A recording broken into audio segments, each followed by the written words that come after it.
स्वागत करता हूं आप लोगों का YouTube चैनल विद्या वॉरियर्स में। इतिहास के छात्र जब शुरू में तैयारी करने लगते हैं तो उनको राजवंशों के क्रम में बड़ी दिक्कत होती है और राजवंशों में जो शासक आते हैं उनके क्रम में बड़ी परेशानी होती है। इसके लिए मैं एक आपकी मदद के लिए एक छोटा सा ट्रिक लेकर के राजवंशों का आया हूं। संपूर्ण क्या कहते हैं जितने भी राजवंश हुए भारत में, मुगल काल के पहले तक, मुगल काल के बाद तो रटना नहीं है, वहां तो कोई कंफ्यूजन नहीं है, तो उनको मैं सरलता से बताने की कोशिश करूंगा, ट्रिक से बताने की कोशिश करूंगा ताकि क्रम आपको याद रहे और उनके बारे में जो उचित टिप्पणी होगी वह भी मैं आपको बताने की कोशिश करूंगा। एक पूरा खाका तैयार करने की कोशिश करूंगा। अगर आप समझेंगे तो इतिहास एक दृष्टि में आपको समझ में आने लगेगी, फिर गहराई में उसका अध्ययन करना अलग बात है, ठीक है। लेकिन काफी काम की चीजें मैं इसमें बताता चलूंगा जो आईने की तरह स्पष्ट कर दे पूरे इतिहास को। और ये ट्रिक अगर आप जानते हैं, सीख लेते हैं, तो क्रम स्पष्ट हो जाएगा। और जब क्रम स्पष्ट हो जाएगा ना तो इतना चीजें ट्रांसपेरेंट हो जाएंगी कि आपका उत्साह बढ़ेगा और आगे पढ़ाई करने के लिए तब आप एक टॉपिक अच्छे से पढ़ सकते हैं, उनका अध्ययन कर सकते हैं। आइए शुरू करते हैं। तो पहले शुरू करते हैं मगध के जो प्रमुख राजवंश थे।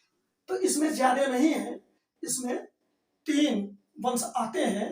अगर इनको क्रम से रखने में आपको दिक्कत हो रही है तो ट्रिक इसके लिए भी रखा हूं कि हरि ने शिष्य को आनंद दिया। हरि ने शिष्य को आनंद दिया। हरि माने आप जानते हैं भगवान, शिष्य माने बच्चा, आनंद दिया, शिष्य को तो आनंद देते ही हैं भगवान। तो हरि ने शिष्य को आनंद दिया। इससे क्या सरल हो गया कि हर मतलब हर्यक वंश, पहले हर्यक वंश आया। अभी एक को मैं बताऊंगा। शिष्य, इसके बाद शिशुनाग वंश से आया, फिर आनंद का अर्थ लगाएंगे नंद से, यानी नंद वंश से आया। अब किस तरह से, यहाँ देखिए मैं विधिवत उनको टेबल बना करके उनके शासक वगैरह, अंतिम शासक, वंश सब लिख दिया हूं, कितने समय तक ये शासन किया किस वंश ने। देखिए पहला यहाँ हर का अर्थ लेंगे हर्यक वंश। यहाँ देखिए वंश है हर्यक वंश। हर्यक वंश की स्थापना बिंबिसार ने किया था मगध में। अब ये इस वंश का जो अंतिम शासक था वह नागदशक था। 2 का ही वर्णन किया हूं, संस्थापक और अंतिम। अब यह बिंबिसार संस्थापक था, इसका पुत्र था अजातशत्रु। नाम भी बढ़िया है, अजातशत्रु। अजातशत्रु का मतलब ये होता है कि जिसका शत्रु अजात, पैदा ही न हुआ हो, जिसका शत्रु पैदा ही न हुआ हो। नाम तो इतना बढ़िया। और उसने अपने पिता बिंबिसार की हत्या करके गद्दी प्राप्त की। बिंबिसार की हत्या कर दी उसके पुत्र अजातशत्रु ने। और वह अजातशत्रु जो था उसका भी शत्रु पैदा हुआ, उसी का पुत्र उदयन। अजातशत्रु ने अपने पिता बिंबिसार की हत्या की। अब अजातशत्रु का पुत्र उदयन ने अजातशत्रु की हत्या करके मगध का सिंहासन छीन लिया। ठीक उस उदयन का पुत्र था नागदशक, जो अंतिम शासक था हर्यक वंश का। अब यह हर्यक वंश 544 ईसा पूर्व से 412 ईसा पूर्व तक शासन किया। इसको रटना कठिन होता है। सरलता के लिए देखिए 3 तथ्य। अब जैसे शुरुआत, अंत, शुरुआत 540 ईसा पूर्व, 44 ईसा पूर्व, अंत 412 ईसा पूर्व, और कुल 132 वर्ष तक ये शासन किए। अगर इस 3 में जैसे 132 है आपको याद है, अगर ये प्रारंभिक आंकड़ा 412 ईसा पूर्व याद है तो आपको मालूम है कि ईसा पूर्व जैसे ही समय बढ़ता है ईसा पूर्व घटता जाता है, वह ईसवी की ओर आता चला जाता है। तो इस 132 से आप 412 है तो तो इसमें 132 जोड़ करके आप प्रारंभ भी निकाल सकते हैं, या यह याद है तो 132 घटा करके अंत भी निकाल सकते हैं। इस तरह से दिमाग में एक क्या कहते हैं, एक कल्पना कराने की कोशिश कर रहा हूं कि ताकि इससे आप कुछ दिमाग में जो भी रच बस जाए उसी के आधार पर तर्क करके जान लें, ठीक है। हालांकि सामान्य परीक्षाओं में इस तरह के प्रश्न नहीं होते। अब अंतिम शासक जो था हर्यक वंश का, वह नागदशक था, जो उदयन का पुत्र था। अभी इस नागदशक का ध्यान देना, इस नागदशक का अमात्य था शिशुनाग। यह इतिहास कैसे खूनी खेलों से भरा है। राम नरेश मेहता ने कहा है कि इतिहास क्रूर पुरुषों की गाथा है। जिस इतिहास को हम इतने गर्व से पढ़ते हैं, यह क्रूर पुरुषों की गाथा है। आइए अब क्या हुआ, इस नागदशक की हत्या उसी के अमात्य शिशुनाग ने कर दी। यहां शिशु का अर्थ है शिशुनाग वंश। यह शिशुनाग वंश जो है, यह शिशुनाग के नाम पर शुरू हुआ, और यह शिशुनाग नागदशक का अमात्य था। नागदशक की हत्या करके वह मगध की कुर्सी छीन ली, ठीक। तो शिशुनाग वंश की स्थापना शिशुनाग ने किया। अब इसका अंतिम शासक, इस वंश का अंतिम शासक कालाशोक। अब कालाशोक इसलिए कह रहा हूं कि कालाशोक वास्तव में नहीं था, लेकिन था, ठीक। अब उसको समझ लीजिए, आप यहां प्लस करके लिख दिया हूं। दरअसल कालाशोक जब राज्य में घूम रहा था तो एक महापद्मनंद नाम का व्यक्ति, उसने इसकी हत्या कर दी। लेकिन इसकी हत्या के बाद भी, इसकी हत्या दरअसल यहां आप देखेंगे तो कार्यकाल जो है 412 से 344 तक है ईसा पूर्व। तो 366 में ही कालाशोक की हत्या कर दी गई थी, 366 ईसा पूर्व। तो उसके 10 पुत्र थे, 22 वर्ष तक शासन वो भी किए थे। ऐसी सूचना महाबोधि वंश ग्रंथ से मिलती है। महाबोधि वंश में यह उल्लेख मिलता है कि कालाशोक के 10 पुत्र थे जो 22 वर्षों तक शासन किए। तो कुल मिलाकर के उनका शासनकाल कहां तक आया, 344 ईसा पूर्व। 366 में और घटा दीजिए 22 वर्ष, 344 ईसा पूर्व तक आया। फिर कालाशोक, अब यहां ध्यान देना, अब जिस महापद्मनंद ने इसकी हत्या की, उसने नंद वंश की स्थापना की। हरि ने इसको आनंद दिया। अब आनंद का अर्थ नंद वंश ले लिए, और इसकी स्थापना, इसके संस्थापक महापद्मनंद हो गए। और इसका अंतिम, इस महापद्मनंद के 8 पुत्र थे, और इसका अंतिम शासक घनानंद था। अब इस घनानंद को चाणक्य से मिलकर किस प्रकार चंद्रगुप्त मौर्य समाप्त करता है इसके साम्राज्य को और इसकी हत्या करता है, और मौर्य साम्राज्य की स्थापना होती है, उसे आगे देखते हैं। पहले स्क्रीनशॉट ले लीजिए आप इसका।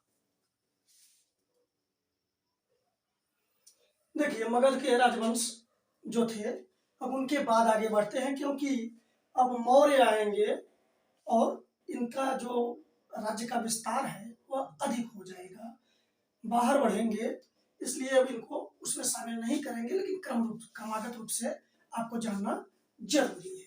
अब नंद वंश का अंतिम शासक घनानंद था।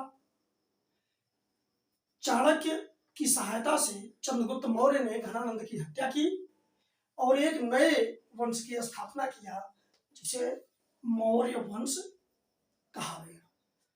इसका संस्थापक चंद्रगुप्त मौर्य, ठीक।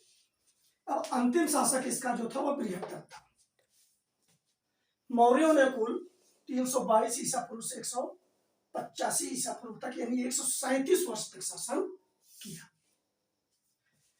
फिर अब बृहद्रथ का सेनापति था पुष्यमित्र शुंग। यहां से ब्राह्मण साम्राज्य स्थापित हो रहा है पुष्यमित्र शुंग से, ठीक है। तो अब बृहद्रथ का सेनापति था पुष्यमित्र शुंग। वह बृहद्रथ की हत्या करके शुंग वंश की स्थापना करता है।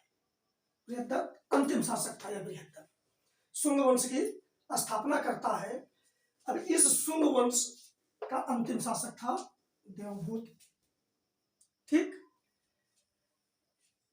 और अब यहां से आप देखिए, मौर्यों का सुख सच्चा था, इस ट्रिक को बताया नहीं, मौर्यों का सुख सच्चा था, इस ट्रिक को आप देखते रहिए।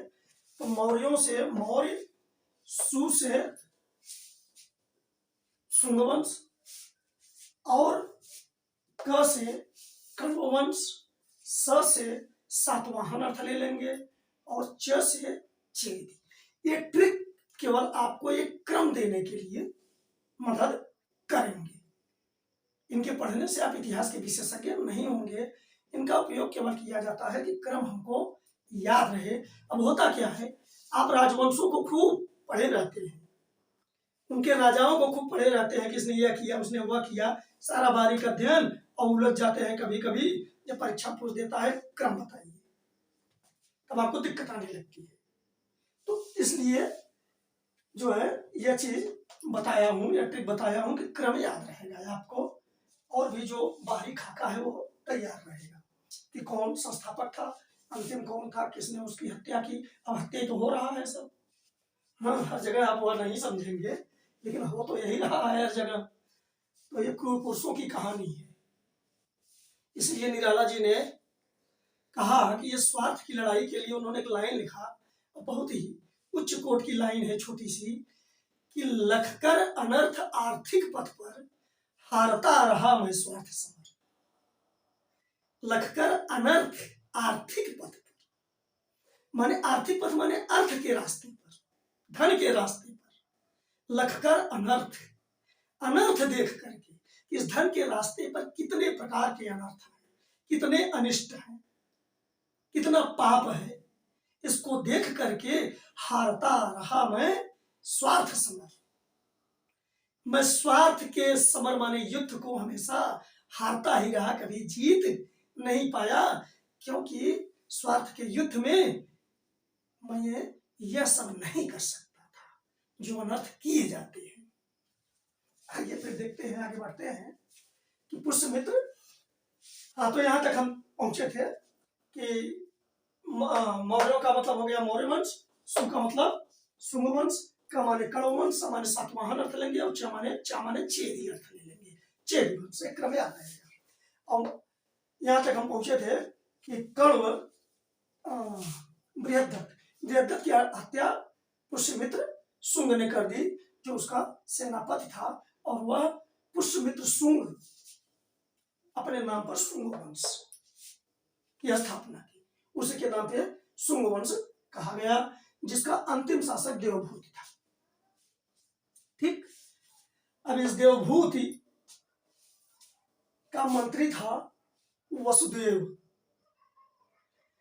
इसने इसका सफाया किया, और कण्व वंश की, ये सब ब्राह्मण वंश है, सातवाहन तक कण्व वंश की स्थापना किया। अब कण्व वंश की स्थापना वसुदेव ने किया, जो देवभूत का मंत्री था, यानी शुंग वंश के अंतिम शासक का मंत्री ही था, और इस कण्व वंश का अंतिम शासक सुशर्मन हुआ। ठीक। अब सुशर्मन का ही ध्यान देना, खेल चल रहा है, सुशर्मन का ही सुशर्मन की हत्या सिमुक ने कर दी, और सिमुक ने सुशर्मन की हत्या करके सातवाहन वंश की स्थापना की। ठीक। इस सातवाहन वंश का सबसे अंतिम शासक यज्ञश्री सातकर्णी था। तो इस तरह से आप कम से कम संस्थापक आप याद कर लेंगे। ठीक। मौर्य वंश का चंद्रगुप्त मौर्य, शुंग वंश का पुष्यमित्र शुंग, कण्व वंश का वसुदेव, सातवाहन वंश का सिमुक। अब चलते हैं, और इनका शासन आप देखिए 30 ईसा पूर्व से 250 ईसा पूर्व, 250। अब पूरा अगर देखेंगे तो यह लगभग 320 वर्ष का शासन इनका था, सातवाहनों का।